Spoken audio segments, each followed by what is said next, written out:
Hello everyone, আসসালামু আলাইকুম। আশা করি সবাই ভালো আছেন। অনেকদিন পর একটা ভিডিও নিয়ে চলে আসলাম আপনাদের মাঝে। আজকের ভিডিওতে আপনি পেয়ে যাচ্ছেন আইফোন 14 প্রো ম্যাক্স একটা ইয়ারপডস। বেসিক্যালি এটার জন্য আপনাদেরকে কি করতে হবে? আপনাদের ড্রেসের কালার বলতে হবে। যদি আপনার কমেন্টে 0 লাইক থাকে তাহলে আপনি পেয়ে যাবেন এই দুইটা গিফট। সো দেখতেই পারছেন গিফট দুইটা। এই গিফট দুইটা যদি জিতে নিতে চান অবশ্যই আপনাদের ড্রেসের কালার বলতে হবে এবং ভিডিওটাকে বেশি বেশি করে শেয়ার করতে হবে।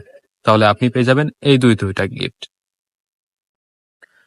তো আমার ভিডিওতে অনেকে মনে করে, যারা আমার অডিয়েন্স আছে তারা মনে করে যে আমি হয়তোবা গিফট করি না। আমি রিয়াল ভাবে গিফট করি। তার প্রমাণ হচ্ছে আমার টিকটকের ভিডিওগুলা দেখবেন, ফেসবুকের ভিডিওগুলা দেখবেন, তাহলে বুঝতে পারবেন যে আসলে আমি এগুলা গিফট করি কিনা। অবভিয়াসলি সবাইকে গিফট করি, প্রতিদিন একটা করে উইনার হয়, একটা করে আমি গিফট করে থাকি আইফোন অথবা ইয়ারপডস অথবা স্মার্ট ওয়াচ। যে যেটা যোগ্য সে সেটা পেয়ে যায়, ঠিক আছে। এখন আপনারা যারা এগুলা জিতে নিতে চাচ্ছেন আমার এই ভিডিওতে কমেন্ট করেন, ভিডিওটাকে শেয়ার করেন, তাহলে অবশ্যই আপনি এগুলা পেয়ে যাবেন। আর যাদের বিশ্বাস হচ্ছে না তাহলে আমার পাশের ভিডিওটা দেখেন। আমার কমেন্টে 0 লাইক টাকা আমি মোস্টেন বাপ্পি ভাইয়ের কাছ থেকে পেয়ে গেলাম অসাধারণ একটি গিফট, রেডমি নোট 11 ফোনটি। থ্যাংক ইউ সো মাচ ভাইয়া।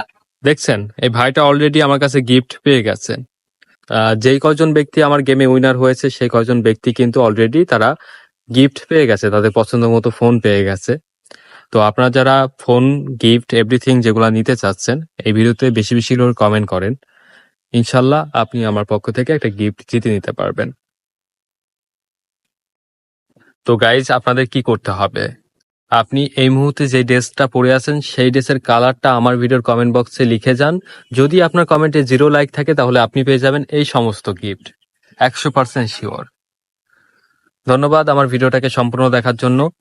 আজকের ভিডিওটা এই পর্যন্তই, এবং আমি প্রত্যেকটা কমেন্ট চেক করব কোন কোন ভাইয়ের 0 কমেন্ট এসেছে, কোন কোন আপুর 0 লাইক এসেছে, তার উপর ডিপেন্ড করে এই দুইটা গিফট সেই ব্যক্তি পেয়ে যাবে। থ্যাংক ইউ সো মাচ ভিডিওটাকে সম্পূর্ণ দেখার জন্য। আল্লাহ হাফেজ।